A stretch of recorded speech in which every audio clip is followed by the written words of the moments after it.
Uncle আমি আসি। Aunty আসি, ভালো থাকবেন। আবার আসবা, জি, খুব ভালো লাগলো। আসি। তা তুমি যাবে কেমন করে? নিচে ইকবাল আছে, আমাকে নামিয়ে দিবেন। শহীদ, তুমি ওর একটু আগে দেও। না না, কোনো দরকার নেই, আমি যেতে পারবো। যেতে পারবো একা একা?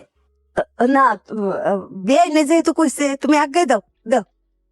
জি আচ্ছা।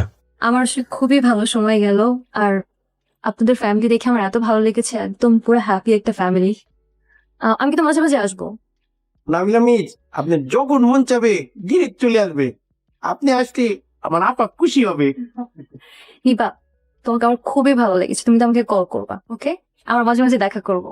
ফাইজা, আমি নেক্সট টাইম যখন আসবো তোমার জন্য অনেকগুলো চকলেট নিয়ে আসবো। ওকে, বাই। আসি তাহলে, হ্যাঁ? চল।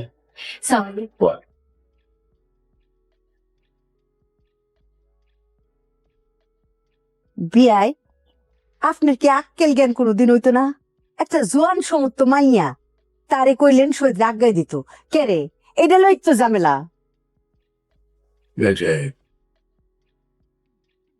আপনাকে একটা কথা বলি। জি। ধরেন কারো বাড়িতে কেউ মেহমান হিসেবে আসলে হুম। তারে আগায় দেওয়াটা হলো একটা শিষ্টাচার, এটা হলো ভদ্রতা। সুতরাং আপনার বেআইন খারাপ কিছু বলে নাই, আর এইটা যদি মাথা ব্যথার কারণ হয় তাহলে ওনাকে এখানে দাওয়াত করার কি দরকার ছিল? আপনার মনে রাখতে হবে যে আপনার মেয়ের জামাই একটা অফিসে বিভিন্ন কলিগের সাথে চাকরি করে, তাদের মধ্যে কেউ পুরুষ কেউ মহিলা, তারা কলিগ, তাদের আচার ব্যবহার এবং একসাথে সারা দিন রাত তারা কাজকর্ম করে, এক ধরনের একটা সহানুভূতির জায়গা তৈরি হয়। সেক্ষেত্রে যদি তারা আসে, এটা নিয়ে পরবর্তীতে যদি ঘরের মধ্যে আলোচনা হয়, তাহলে জিনিসটা এক ধরনের হিপোক্রেসি হয়ে গেল না?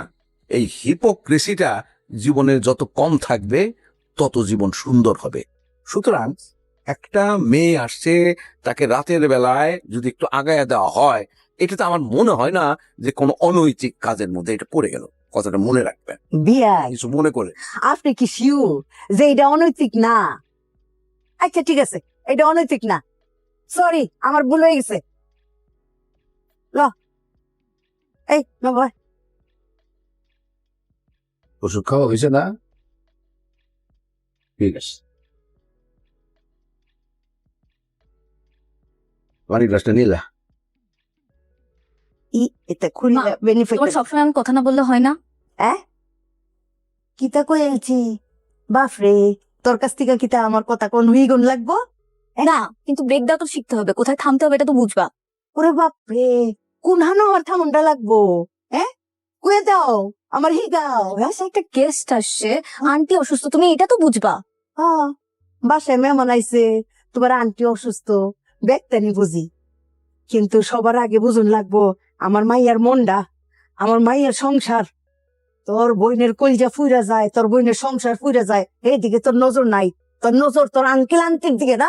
হ্যাঁ, মারছে মাটির দরদ বেশি, একটা থপ্পড় দিমু কানপট্টি লাগাইলাম মাইয়া, বেশি দরদ মাইনছে লিগি, নিজের বোনের লিগি কোনো দরদ নাই। নানুনি, তোমার খালা বোনের একটু ডর দেখাইলাম। দেখি বেনি করে দিই। এই নিফা, আয় আয়, গল্প উনাইবি? গল্প উনাইতে না তোমারে?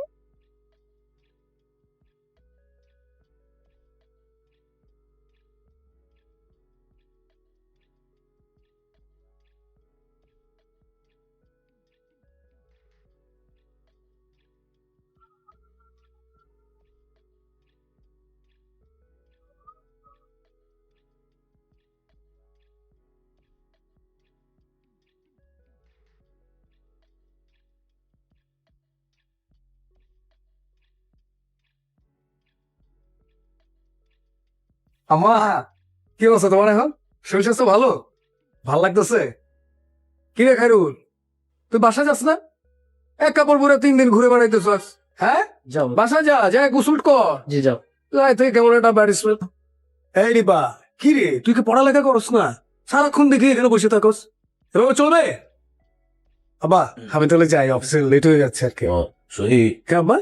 একটা মিনিট, একটু কথা ছিল তোমার সাথে। তোমার চশমা জামাই, ও অফিস যাইতেছ?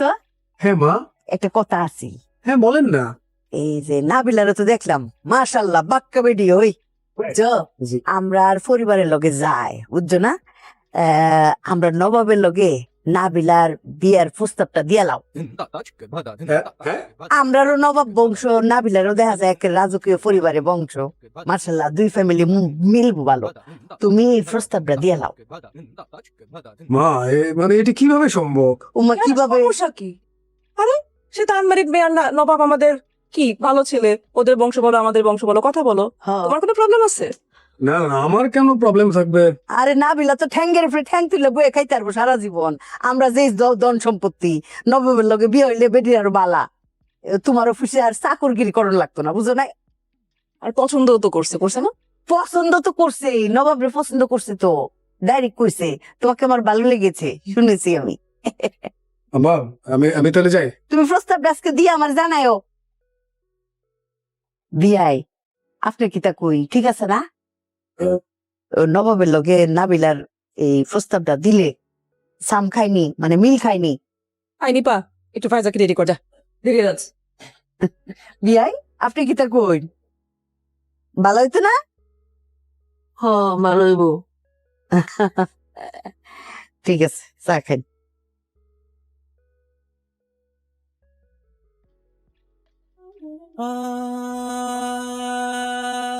বাবা, শহীদ ভাইয়ের সাথে বাসায় কথা বলে কিছু হবে না। কি কইতে চাইছিলেন শহীদ রে? ও না, অন্য বিষয়ে আলাপ ছিল, পরে বললো হবে।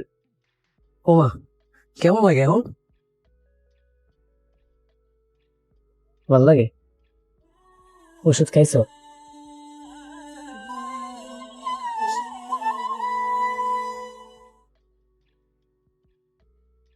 এটা আমাদেরই গল্প, হ্যাঁ এটা আমাদেরই গল্প, এটা আমাদেরই গল্প।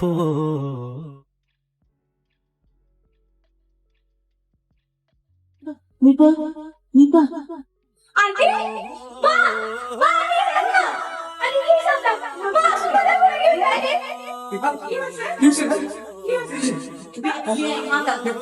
আদা পড়ে গেছে। রত্না, ও রত্না কি হয়েছে? না না না না না না না না না না। এই, আব্বা কখন আসছো তুমি? কোথায় ঘুরতে বেরিয়েছো? হঠাৎ অফিসে চলে আসছো? আমি তোমার অফিসের উদ্দেশ্যে আসছি। ও কি কিছু বলবা? এই যে কিছুদিন ধরে দেখতেছো যে তোমার মা অসুস্থ, তার কি অসুখ হয়েছে সেটা তুমি জানো? না ওই যে তুমি তো কয়েকবার ডাক্তার দেখাইলা, বললা তো রিপোর্ট গুলো সেম সেম আসছে, এই তো। রিপোর্টে কি আসছে সেটা কি তুমি একবারও জিজ্ঞাসা করছো নাকি তুমি জানো? কি হয়েছে আব্বা?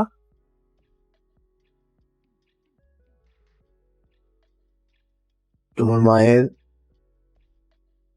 একটা খারাপ অসুখ হয়েছে, ব্রেন টিউমার। আমি 3টা ডাক্তারকে দিয়ে ক্রস চেকিং করাইছি, সব জায়গায় রেজাল্ট একই আসছে। ব্রেন টিউমার, এটা অপারেট করতে হবে। তো সেটা যে অপারেট করা হবে তাতেই যে সম্পূর্ণ সুস্থ হয়ে যাবে এরকম না বিষয়টা। অপারেট করার পরে তারা দেখবে যে সেটা ওই কি যেন ওদের ভাষায় বলে, ওটা গ্রোথ আছে কিনা। গ্রোথ যদি থাকে তাহলে খারাপ, সব শেষ। আর যদি গ্রোথ না থাকে তাহলে সুস্থ হওয়ার সম্ভাবনা আছে। এই চিকিৎসার ব্যয় সম্পর্কে আমি ধারণা নিছি। তারা বলছে যে ভালো হাসপাতাল বা ক্লিনিকে করতে গেলে 25 থেকে 30 লক্ষ টাকা লাগবে, আর সরকারি হাসপাতালে করলে এর চাইতে কম খরচে করা যায়। কিন্তু সেখানে একটা দীর্ঘসূত্রিতার ব্যাপার আছে। চিকিৎসা যদিও ভালো, ওয়েট করতে হবে। সেখানেও খরচ তুলনামূলকভাবে একটু কম, তাছাড়া আর কিছুই না। আব্বা এখন কি করবো? এখন কি করবা মানে? সেই সিদ্ধান্ত তো তুমি দিবা। তুমি কি করবা? তোমার মা মা যদি চলে যায়, জীবনে তো আর কিছু থাকবে না। ছেলে হিসেবে মায়ের প্রতি তোমার দায়িত্ব আছে না? তুমি কি ছেলে হিসেবে কি খোঁজ খবর নাও মায়ের? অফিসে যাওয়ার সময় আসার সময় ড্যাং ড্যাং করতে করতে জিজ্ঞেস করো, মা তোমার কিছু লাগবো নাকি, শরীর কেমন আছে, ভালো আছে নাকি? আর তোমার খুব ব্যস্ততা, তুমি বাইরে যাও, বাড়িতে ফেরো একই জিনিস। আরে তোমার তো ডাক্তারের কাছে নিয়ে যাওয়ার সময় হয় না তোমার মাকে। তোমার মাকে ডাক্তারের কাছে কে নিয়ে যায়? ও তোমার শালি যায় আমার সঙ্গে, অথবা খায়রুল অফিস থেকে ছুটি নিয়ে এসে যায়। তোমার বউরে বলো, সেও তো যায় না। আর তুমি তো নিজে কোনো সময়ই দাও না, এত ব্যস্ত তুমি। নিজের মায়ের জন্য তোমার সময় নাই, হ্যাঁ? আর সমস্ত বিষয়ে তোমার সময় আছে। তোমার লজ্জা করে না যে তোমার মা এইরকম অসুস্থ, সেই খোঁজ খবরও তুমি রাখো না একটা যোগ্য ছেলে হিসাবে? আব্বা এই কথাগুলো আমাকে আগে কেন বলনি? আর ওকে বললে কি করতে? তুমি তুমি শুনতে চাইছো? তোমাকে তো কতবার বলতে চেষ্টা করছি, তোমার বাসায় কথা বলা যায় না, সময় হয় না তোমার, বিভিন্ন বিষয় নিয়ে তোমার মেজাজ খারাপ থাকে, তোমার সময়ই নাই সমস্ত কিছু শুনবার দেখবার। তুমি তোমার পরিবার নিয়েই ব্যস্ত। এটা তো জানে কে জানো? আমি আর খাইরুল। তোমার মাও জানে না যে তার কি হয়েছে। এখন আজকে যে তোমাকে এই কথাগুলো বললাম তোমার মায়ের স্বাস্থ্য সম্পর্কিত বিষয় নিয়ে, দয়া করে তোমার মাকে জানাইয়া দিও না, অথবা এমন কারোর সাথে এই কথাগুলো শেয়ার করো না যে কথাগুলো তোমার মায়ের কানে চলে যায় এবং সে আরো অসুস্থ হয়ে পড়ে এই অল্প সময়ের মধ্যে। পরিবার আছে, বড় হইছ, নিজের পায়ে দাঁড়াইছ, কিন্তু পরিবারের কিছু জিনিস আছে, কতটুকু বলা যায় কতটুকু বলা যায় না, সেই সীমারেখাটা আমি জানি না তুমি শিখছো কিনা বা প্রয়োগ করো কিনা। আমার মনে হয় না তুমি শিখছো। তোমাকে কথাগুলো জানানোর দরকার, জানাইলাম। সিদ্ধান্ত তুমি দিবা। আমার যদি একা সিদ্ধান্ত নেওয়ার ক্ষমতা থাকতো তাহলে আমি কাউরে বলতাম না। যা ভালো মনে করো কর। উঠি আমি আজকে।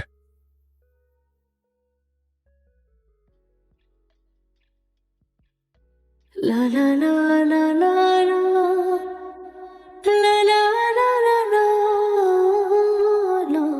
আব্বা মানে আমি এই জিনিসটা বুঝতেছি না, সেটা হচ্ছে যে আমার রিপোর্ট তো ভালো আছে, ওষুধ দিচ্ছে, আস্তে আস্তে খালি ঠিক হয়ে যাবে, বয়স হয়েছে, মাথা ঘুরে পড়তে পারে, এটা নর্মাল।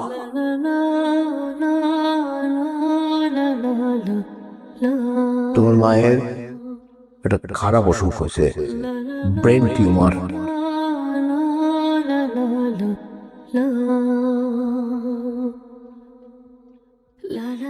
বাবা বলছো? বলছি, কি বললো? সবসময় যেরকম বলে সেরকমই বলছে। তারপরও আমাদেরও না কিছু দায়িত্ব গ্রহণ করা উচিত। কি দায়িত্ব গ্রহণ করব? তার নিজের মা, সিদ্ধান্ত তো সে দিবে। আমার দায়িত্ব গ্রহণ করলে তো তাদের জানাইতামই না।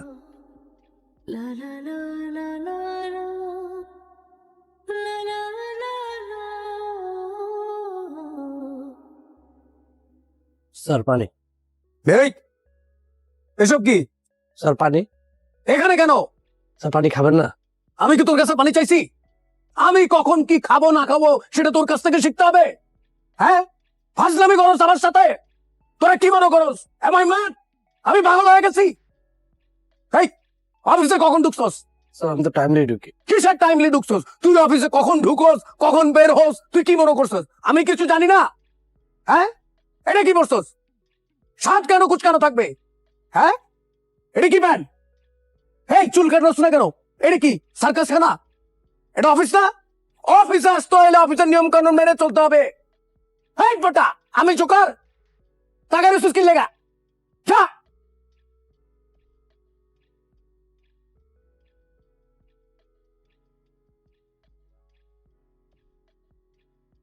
হ্যালো শাপলা, তুমি তাড়াতাড়ি জামা কাপড় গুছাও, বাড়ি চলে যাবো, চাকরি আর করবো না। কি হয়েছে মানে তোমার এত কিছু বলার দরকার নাই তো।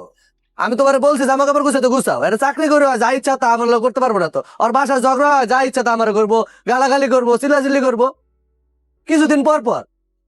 আর তোমার এত কথা বলা লাগতো না, তুমি জামা কাপড় গুছাও। আব্বা এই কথাগুলো আমাকে আগে কেন বলনি? আর ওকে বললে কি করতে তুমি? তুমি শুনতে চাইছো? তোমাকে তো কতবার বলতে চেষ্টা করছি।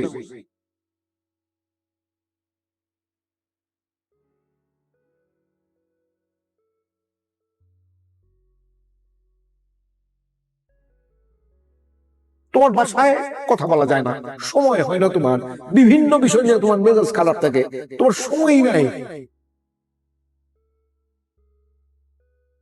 ওই হালাপুতে আমার বেল বাজাইছে, শালার পোশালা। আই রাও রাও।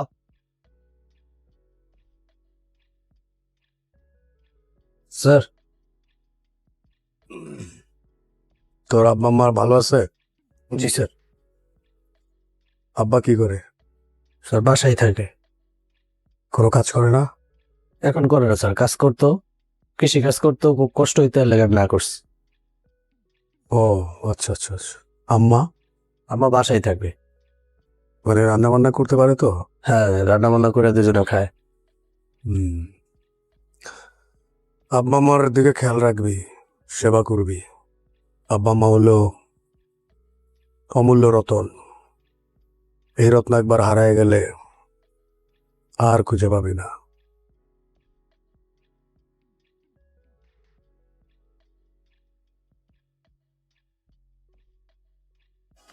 ধর। লাগবে না স্যার। আরে নে, তোর বোর জন্য কিছু কেনাকাটা করে নিস। ধর।